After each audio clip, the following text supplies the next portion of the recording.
Perkiraan tahun Islam Hijrah, perpindahan Nabi dan umat Islam dari kota Mekah ke kota Madinah. Atas keyakinan dan iman yang teguh, kaum muhajirin dan ansar bersatu, rela berkorban harta dan nyawa demi menegakkan Islam tercinta.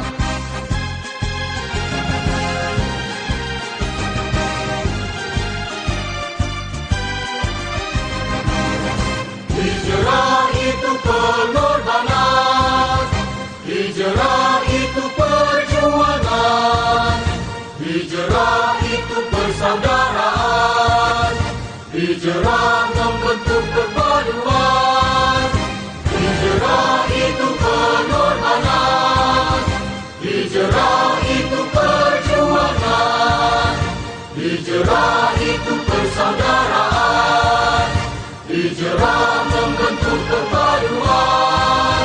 Oleh itu, mari semua kita sambut Ma'al Hijrah, tingkatkan semangat, tegakkan syiar Islam untuk semua.